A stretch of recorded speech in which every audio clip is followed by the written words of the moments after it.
if I could ride beyond the skies, for my spirit's sake I would rise, but I cannot find the means to take me there. All my thoughts dark currents run, silent valleys far from sun, until my dreams become horses of air. Horses of air, horses of air, turning silent, ever graceful, never there. And if only I could mount and rise, what secrets would I dare? Horses of air.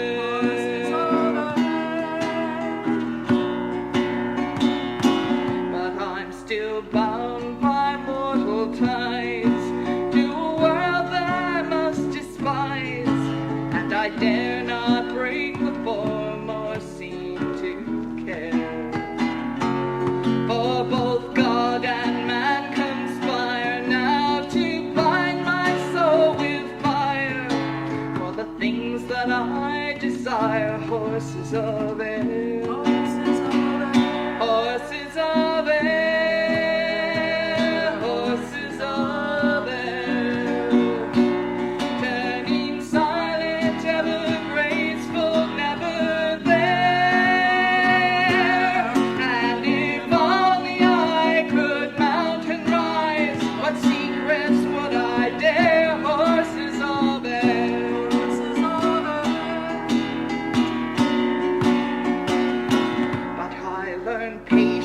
I grow wise, though I weary now of their lives.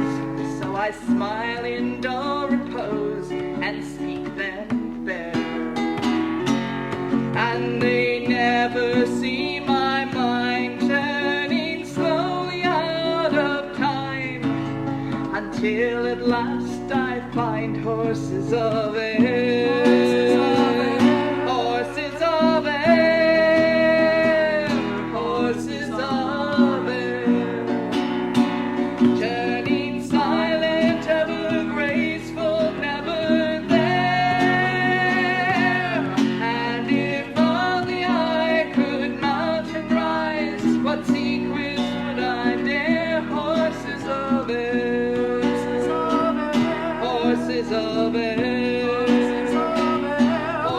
of air.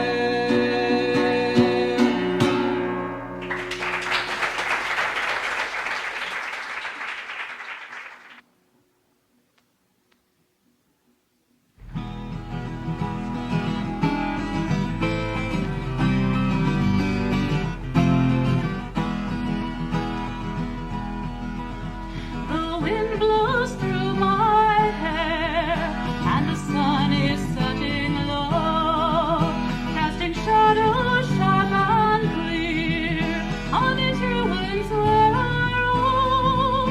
This was once a fine broad road, ancient home to a noble race.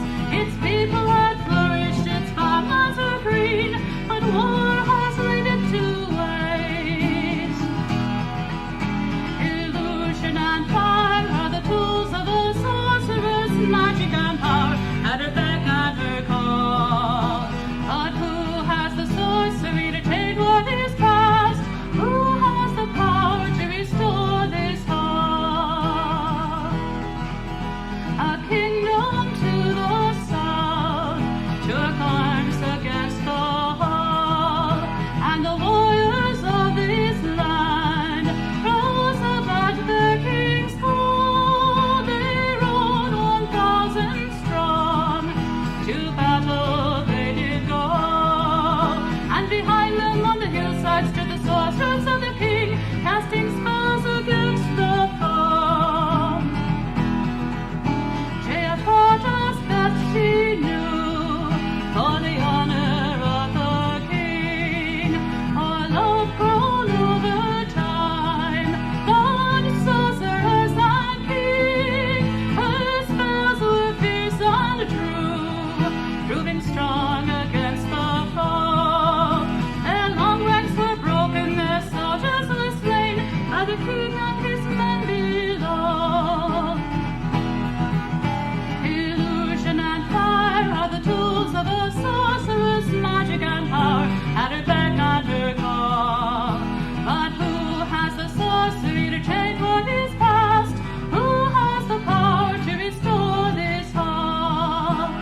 break, dark and wild as a storm chased a maiden out into the night. The cry on the moor, as if straight from hell's door, would not turn him away from his flight. His drunken companions who followed there found what thickened their blood with cold dread. The form of an ebony, flaming eyed hound, Hugo's throat in its jaws dripping red. The hellhound is calling for Baskerville blood, as it's called all the ages before. If you value your life and your reason, my friend, in God's name, keep away from the moor. Sir Charles was loved by the sick and the poor, and gave freely to people in need. But his old heart grew faint when he thought of the moor and the creature that waited to feed. One night in an alley near Baskerville Hall came the cry and the charge of the hound. And Sir Charles ran there till his heart burst and all of his works were flung dead to the ground. So the hellhound is calling for Baskerville blood, as it's called all the ages before. If you value your life and your reason, my friend, in God's name, keep away from the moor. Sir Henry is handsome, well-traveled and young, and he laughs at old stories and fears. But he's followed, a rock through his window is flung, and an old boot of his disappears. He's come to reclaim an old family home, but the noise I hear chills me with fright. It's the cry of the hound, and Sir Henry's alone, walking out on the moor late tonight. And the hellhound is calling for Baskerville blood, as it's called all the ages before. If you value your life and your reason, my friend, in God's name, keep away from the moor. In God's name, keep away from the moor. In God's name, keep away from the moor.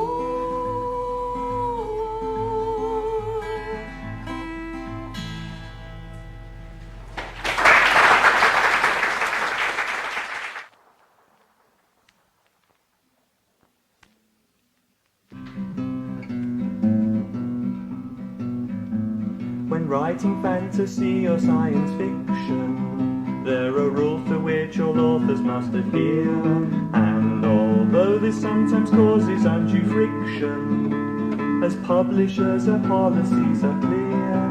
Now you have given us a single novel, and you claim that it's complete and stands alone. But although you rant and rave or beg and grovel, you know that we'll need more than just one tome.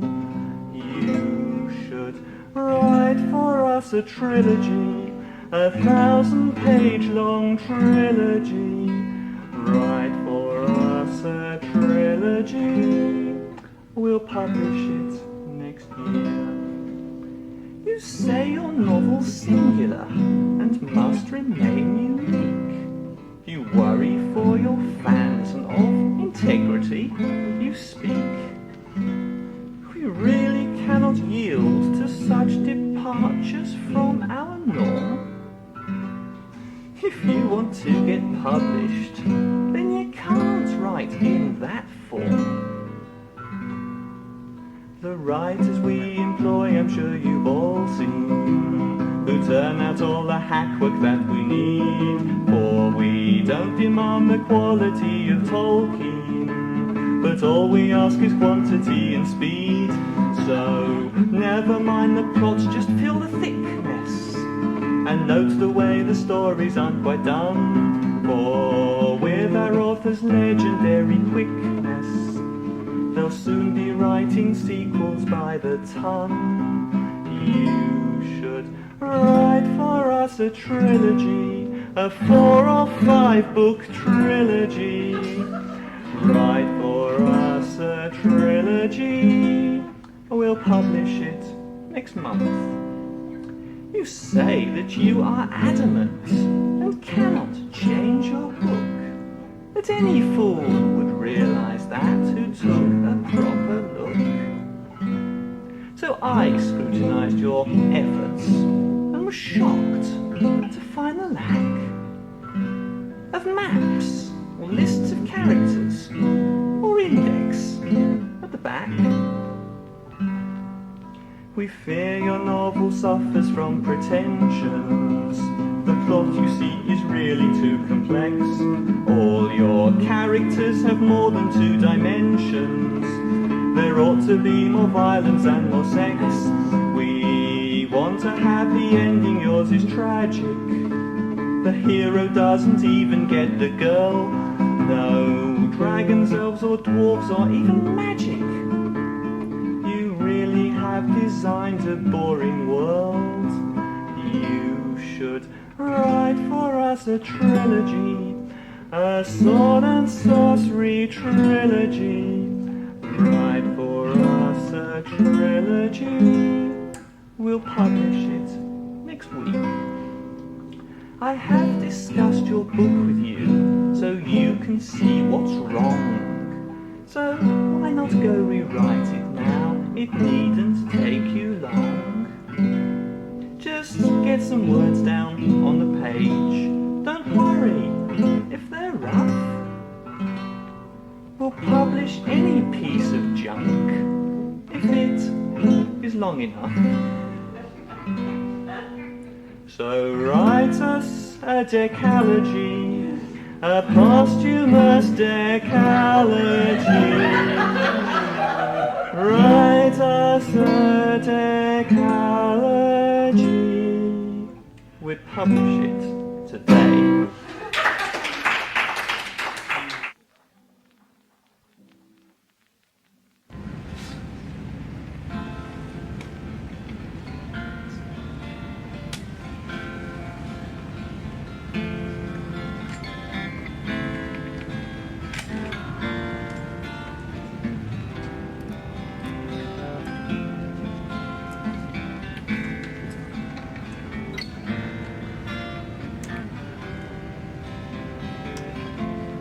Some things just weren't meant to be.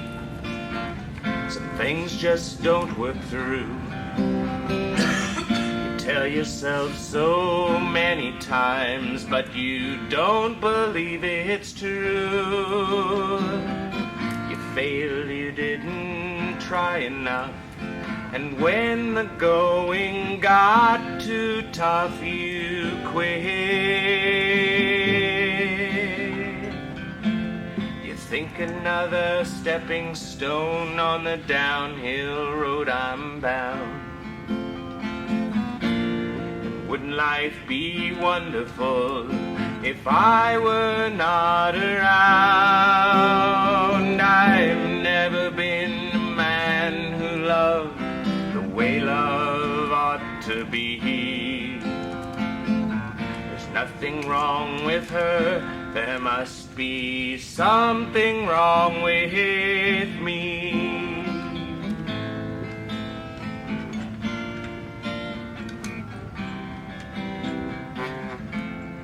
Someone used to live with you. You just can't quite recall. There was no major battle, just an ending to it all. Lives you meant to live at one were finished, neatly closed and done, you're gone.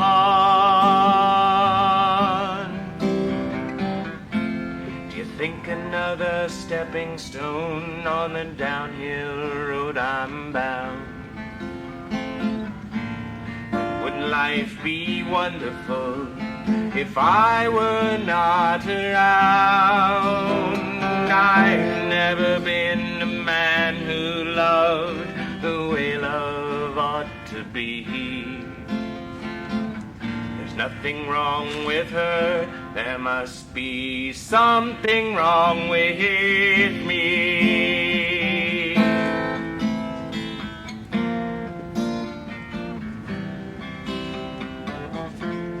Sometimes you just think about the things you know you did. Other times you realize you were really just a kid. But others, when their problems grew, showed their love and made it through. You split. You think another stepping stone on the downhill road I'm bound. And wouldn't it be wonderful if I were not around? I've never been a man who loved love ought to be. There's nothing wrong with her, there must be something wrong with me.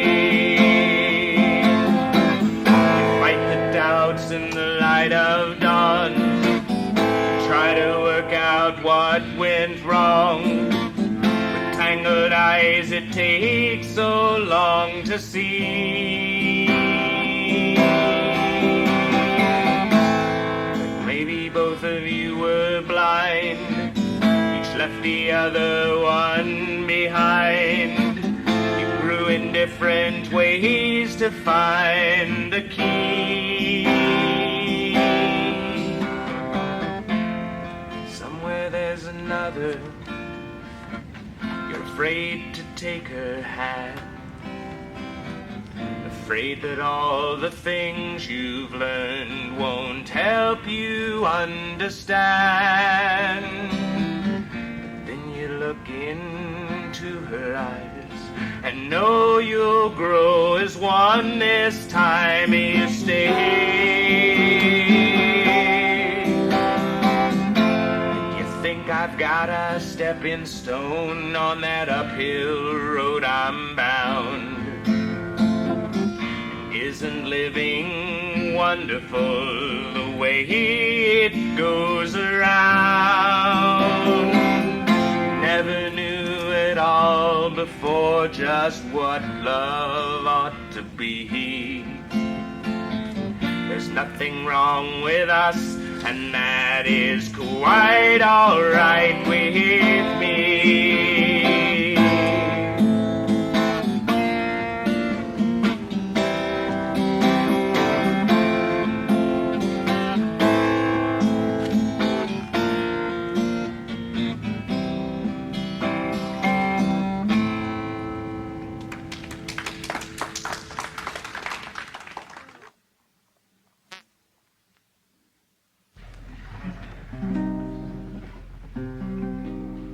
The truth is old and plainly told. It's there for all to heed. No need to doubt or puzzle it out. Believe in what you read. But the evidence makes lots of sense if you exercise your mind. Exercise? Behold the range of time and change. Believe in what you find. Well, God created the heavens and the earth and the oceans and the air. Then he planted scrubby shrubberies in the forest cool and fair. Then came the bugs and the butterflies and the birds and the beasts and such. But when the people came, it was a little bit too much. So on the seventh day God rested. You ask me how I know. Well, it's written down in black and white. The Bible tells me so. Well, the earth revolves, but life evolves, so therefore by default, it's nature's mishap, this homo sap. Thank God you're not God's fault. As Darwin said, with a level head we have the simian shape. So folks, I fear that undoubtedly we're related to the apes. Now in like measure, it's my pleasure to help you to perceive how the genes that arose from the protozoans created Adam and Eve.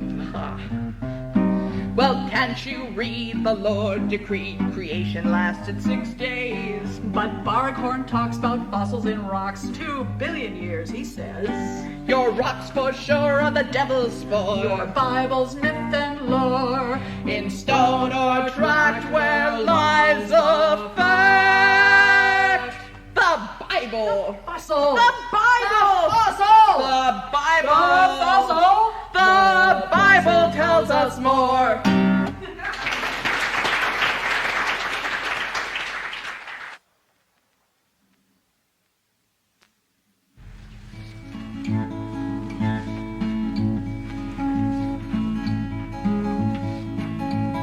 You say, don't ever call me stupid. But what's a girl like me to do when I know that the very dress I'm wearing has a measurably higher IQ? I know thinking is a strain for the current in your brain that's produced while reading Nietzsche, Freud, and Zen would not quite ignite a flicker in a half-watt light bulb. You are the stupidest of men. And Aristotle was not from Belgium. This truth bespeaks your mental health. To wit, the main point of Buddhism is not every man for himself. And I'm afraid I found that the London Underground is not a political movement. So I will call you stupid, stupid. You're crawling down the road to self-improvement. You say, don't ever call me stupid, but stupidity is all I ever see. Dense or doofus, dim or Dumbo would also fit you to a T. A great big ape and you share a common trait or two. You both read Nietzsche but you don't understand it. I am trying to break this to you gently. Einstein, you couldn't be less brainy if you planned it. And Aristotle was not from Belgium. This truth bespeaks your mental health. To wit, the main point of Buddhism is not every man for himself. And I'm afraid I found that the London Underground is not a political movement. So I will call you stupid, stupid. You're crawling down the road to self-improvement. You say, don't ever call me stupid, when your brain is slightly smaller than your balls. And except for primal locomotor reflex, I would swear you had no gray matter at all. I find you rather cute, but you are such a jealous brute. Please stop dangling my lovers out of windows. Our relationship at best is a strange orgasmic test. Now I've documented proof of male bimbos. And Aristotle was not from Belgium. This truth bespeaks your mental health. To wit, the main point of Buddhism is not every man for himself. And I'm afraid I found that the London Underground is not a political movement. So I will call you stupid, stupid. You're crawling down the road to self-improvement. You say, don't ever call me stupid, when neurologically you are brain dead. But where your cranium's non-functional, you still have a magnificent head. I go gently in the knees, I say, speak Italian, please. And you whisper, cara mia provellone. Te adoro Maserati, tutti frutti parmesan. And baby, bezza mia pepperone. And Aristotle was not from Belgium. This truth bespeaks your mental health. To wit, the main point of Buddhism is not every man for himself. And I'm afraid I found that the London Underground is not a political movement.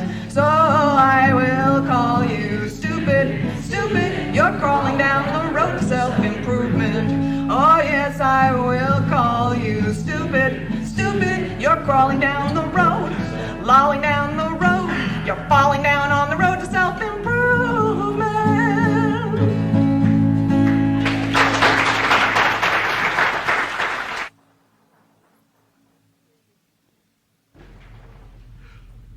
morning, Mr. Johnson. I'm your orientation counselor. I am here to help you adjust to our time. The cold sleep doctors tell me that you are recovering nicely. Soon you'll be on solids. You'll be sound as a dime. No.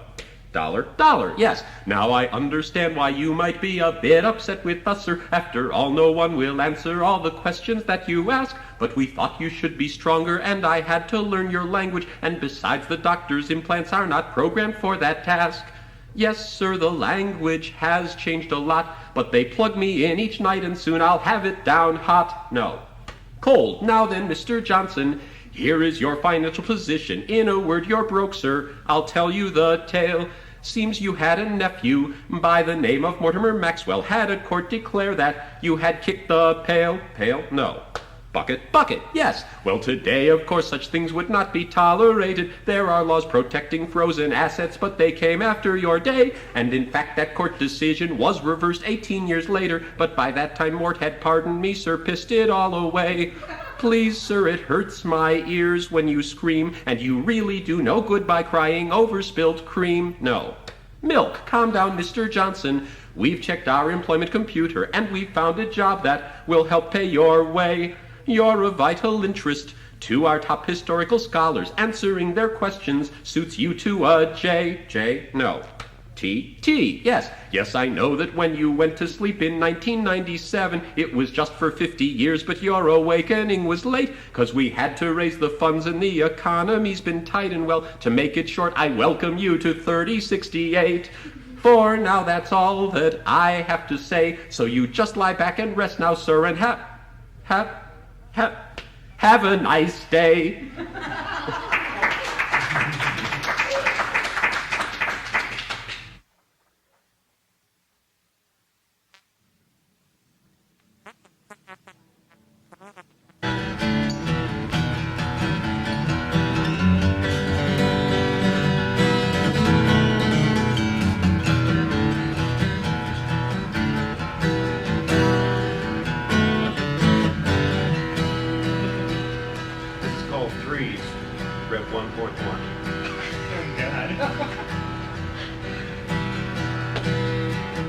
Engineering down where no real seldom go. A manager and customer come looking for a show. They pass amused among us as they sign in on the wall. They've come to see our pony and they've come to see our dog. 3 things to be wary of: a new kid in his prime, man with all the answers, and a coat that runs first time.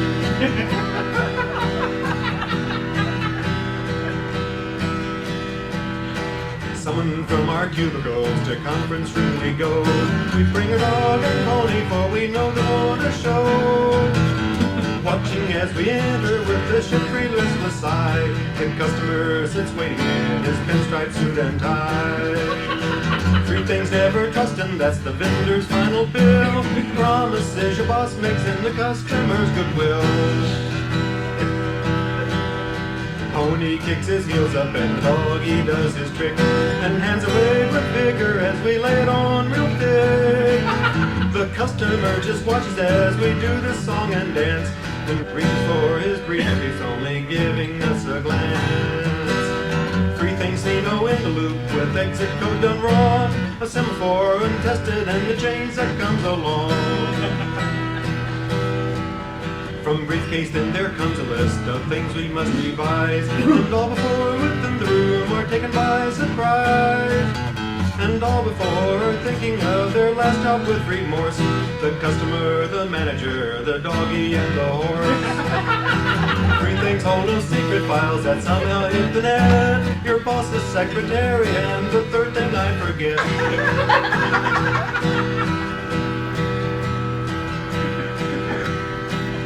First 37 changes that somehow we must add in. Then 21 new features show up, much to our chagrin. And this thing's just inadequate, and that one's just plain wrong. And by the way, your schedule is about 3 months too long. 3 things it is better far that only you should know: how much you're paid, the schedule pad, and what is just for show.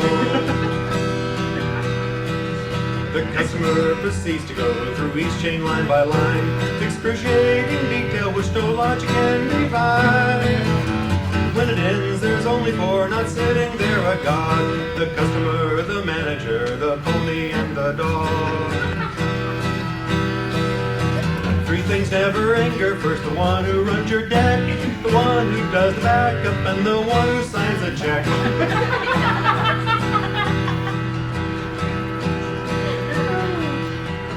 Now we are contract software types who spend our days and nights embedded in the system, down with all the bids and buys. And none of us can tell full well the damage done today.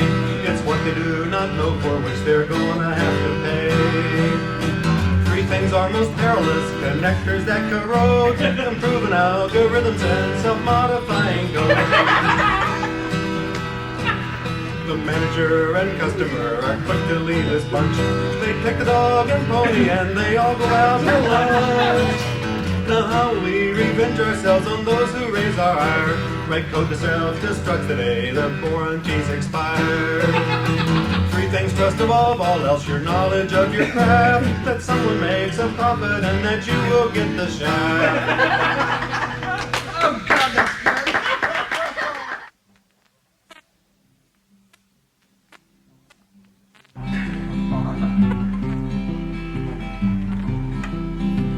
I went to buy computers, and they said $1 million for a brand new mainframe IBM. Now that price really sucks, so I looked at all the pictures and I chose to build my own.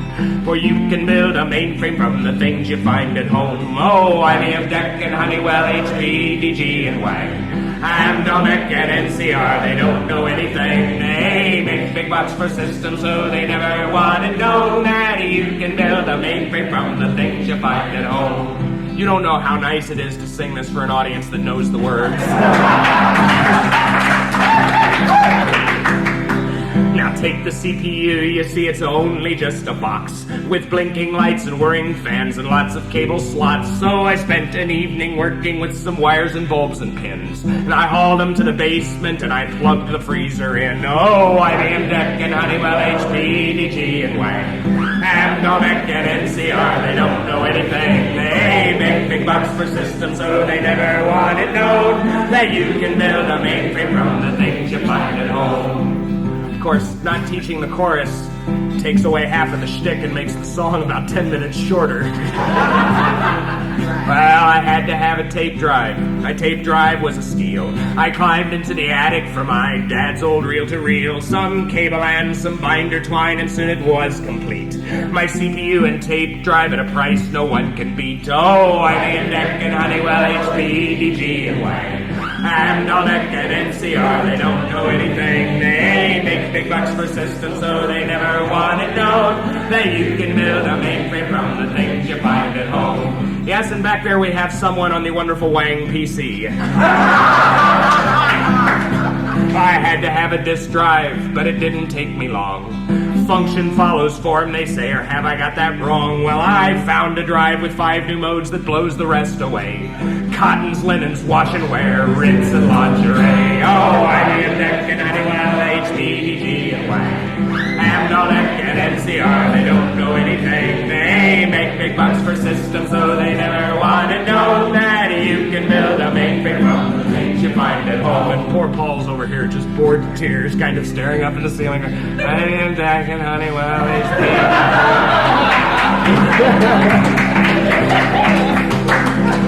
Well, I had to have a console just to make my system run. Without a fancy console, then my system wasn't done. I tied a $10 typer to a broken TV tube, and now I've got a console that can write the evening news. Oh, IBM, DEC, and Honeywell, HP, DG, and Wang. And Dolmec and NCR, they don't know anything. They make big bucks for systems, so they never want it known that you can build a mainframe from the things you find at home. Now this is the verse I know everybody wants to hear. Everybody always waits for this verse. So no matter what shtick I'm doing, we have to stop for a while, kind of raise the suspense a little bit, Get you sitting on the edge of your seat, just about ready to go. God damn it, Bill, sing the freaking verse! Well, sing the freaking verse! Oh, you're good! Well, I've had my system running. I'll admit it's not the best. The data isn't right, and the response time is a mess. It crashes every hour, and it isn't worth a damn. But I'm satisfied because it runs just like an IBM! Oh, IBM and Honeywell, HPDG, and Nolacon and NCR, they don't know anything. They make big bucks for systems, so they never want to know that you can build a mainframe from the things you find at home. Yes, you can build a mainframe from the things you find at home.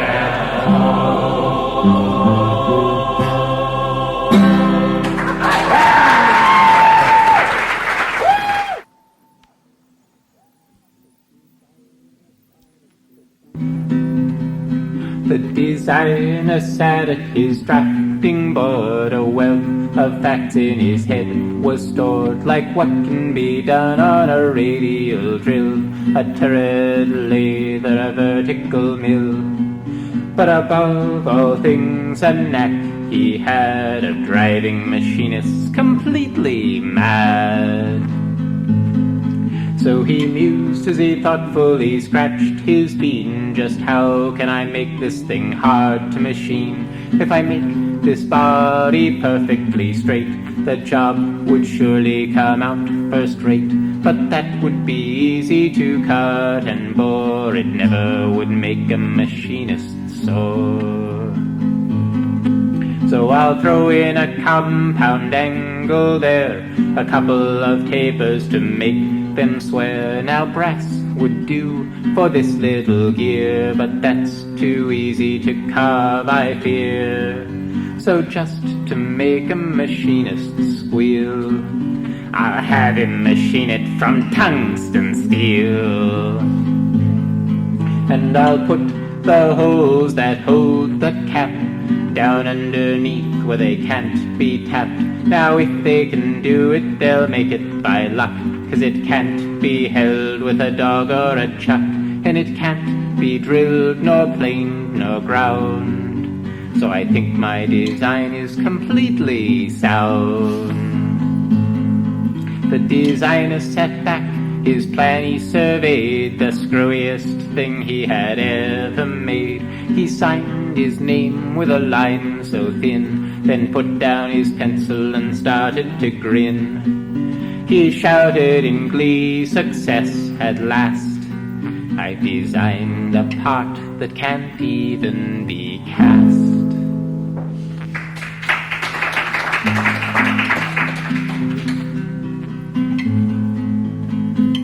And he thought he had done it right. Now some plans came down to the engineer, with lines so fine and dimensions clear, with gears and levers and angles and bends and chrome-plated widgets with inside-out ends, for a gadget to leave any craftsman dismayed, and its heart was a part that just couldn't be made. Well, the engineer sighed as he studied those plans, and he read the demented designer's demands. Then he called in his techs, and he said to his crew, this guy seems to think that there's jobs we can't do, and parts we can't build, so let's give him a thrill. We'll build his machine and then send him the bill. Now his tungsten we'll carve with a laser or two, we can hold it with magnets or vacuum or glue. His tapers we'll trim by computer control, triangular bits we'll drill all his square holes. We'll put it together and try to stay calm, till we weld it all up with a small fission bomb.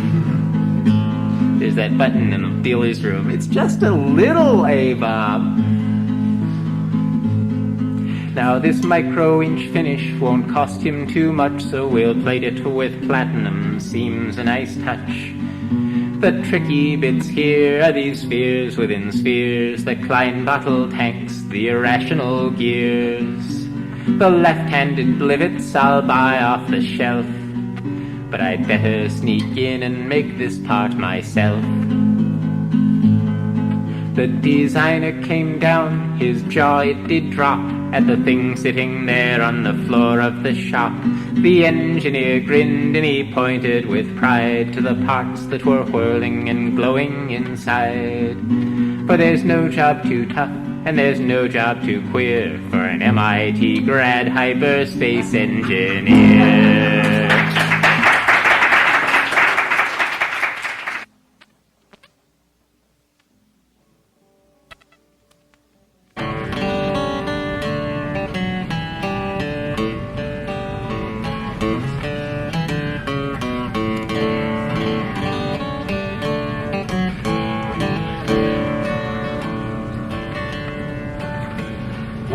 Walking through the northern wood, I came to take my rest amidst a grove of graceful birches where I lay my head.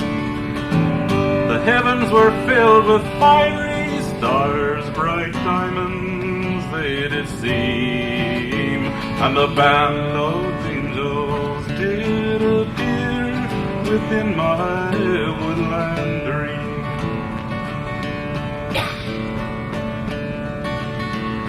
When first this vision filled my eyes, I dare not pay heed, for on every angel's countenance great sadness I did read. Oh, what could cause a sorrow so deep? I asked of them quite plain, when one amongst the angel band stepped forward to explain. For years we sang and we danced at will, like larks we sang for free. And though we spent a simple life, we knew no poverty. But then a stranger came around, a man from across the sea, and he carried treasures never known to our community. So we sold our dance and our harmony for a pound of silver and gold. Now as these treasures fade away, our silent hearts grow cold. So won't you play for us, my friend? Won't you spare us one short tune? Or else we'll spend eternity as silent as the moon.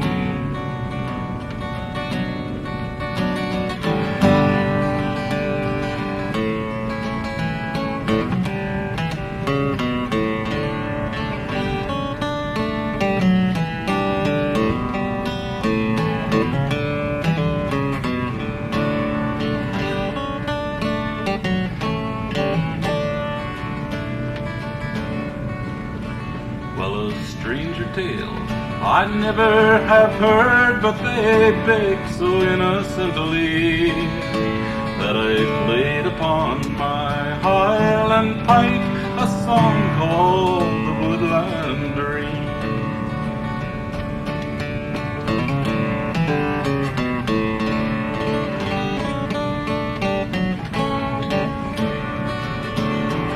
And the sky became alive with sound of angel harmony, as sweet as springtime showers fell, they sang the woodland dream.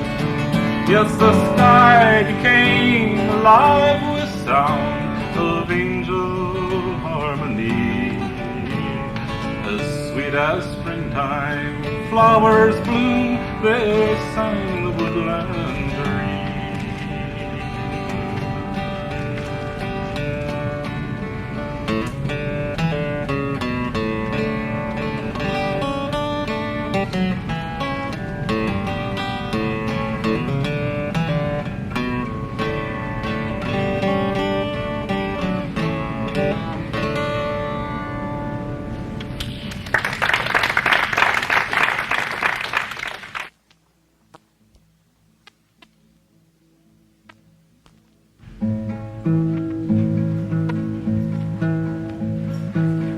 Gateways link the planets from star to distant star. You can walk across the galaxy, there's neither near nor far. You can walk into the future or into yesteryear. The Qual Lords use the gateways till their timeline disappears. No way to reckon history when times come unwound. Was it minutes or millennia till mankind came around? Their ships went out exploring, and they roamed from gate to gate, till an order came to shut them, lest men share the Qualur fate. Go and walk the gateways, and close each one you pass. Never sure till you emerge if this one is the last. Have no pity on the worlds you see as you pass by. If they need the gateway's power, then their time has come to die. 100 men and women went forth with that command. They lived and loved and sometimes died as they went from land to land. They learned the ways of chaos, but their number slowly waned. 2 generations later, only one of them remained. Go close the gateways, Morgaine, use any way you can. As long as one's still standing, it can mean the end of man. Have no pity on the worlds you doom as you pass through. No more than any of them have pity upon you.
The wind came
All fire and steel, our Catherine wheel rolls through the endless night. The sun may burn at full astern, and the power cells drink deep. Both day and night stand in our sight, from waking unto sleep. As we spin long light from the glory of the sun, yes, we spin long light from the glory of the sun, and the light gems glow on the earth below in the bright web spun from the glory of the sun.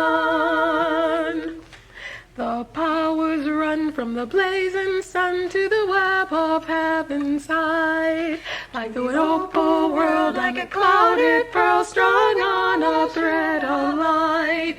And we pace our turn from bow to stern through the elfin summer field, and the power cells like flower bells drink all the sun can yield. And we spin long light from the glory of the sun, yes, we spin long light from the glory of the sun, and the light gems glow on the earth below in the bright web spun from the glory of the sun. The well-paced flips of the factory ships slide past our orbit's brink, like a swarm of bees in the girder trees come to our flowers to drink. And the earth is clean as a springtime dream, no factory smokes appear, for they left their land to the gardener's hand, and they all are circling here. And we spin long light from the glory of the sun, we spin long light from the glory of the sun, and the light gems glow on the earth below in the bright web spun from the glory of the sun. I think that was too high.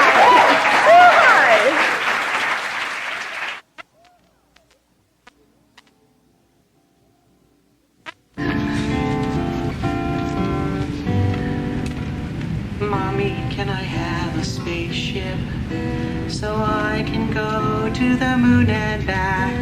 Daddy, can you build it with lots of lights and dials? Then I can fly all over and visit all the stars. Can I have a spaceship?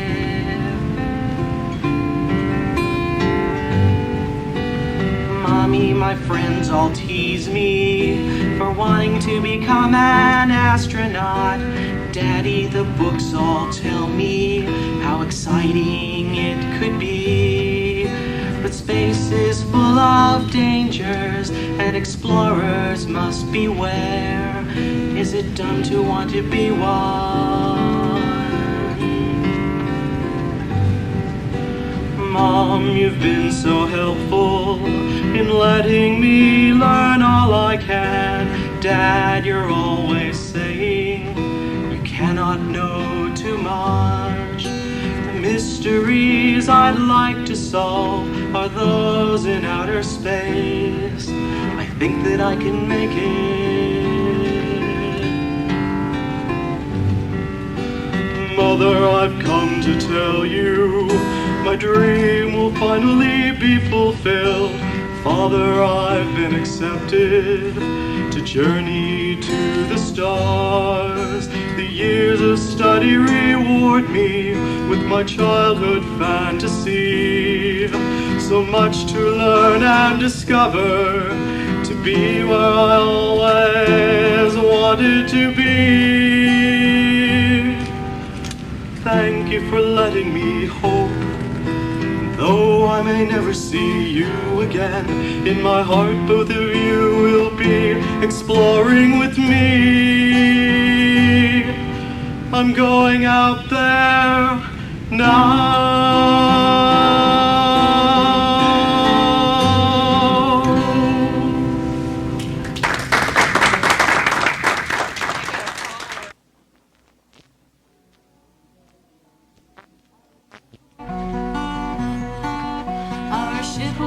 On the launching pad, control has signaled all clear. Our engines ignite and we take flight. We're bound for the high frontier. bound for the high frontier. We're bound for the high frontier. Oh, who will leave us gravity?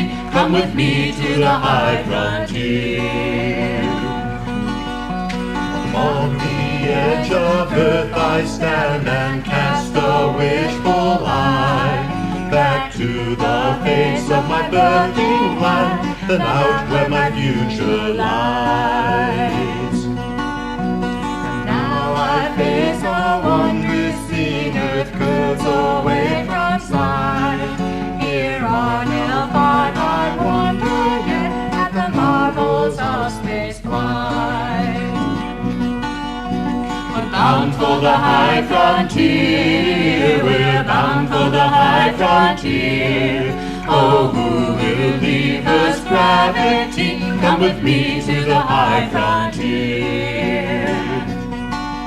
And with man's boundless technology, we gave the darkness light. We made our world enclosed in steel, away from its pain and strife. Now my gaze returns within our home beyond the skies. This achievement now swells us with pride, as it will throughout our lives. We're bound for the high frontier. We're bound for the high frontier. Oh, who will leave us gravity? Come with me to the high frontier. We're bound for the high frontier. We're bound for the high frontier. Oh, who will leave us gravity? Come with me to the high frontier. Come with me to the high frontier.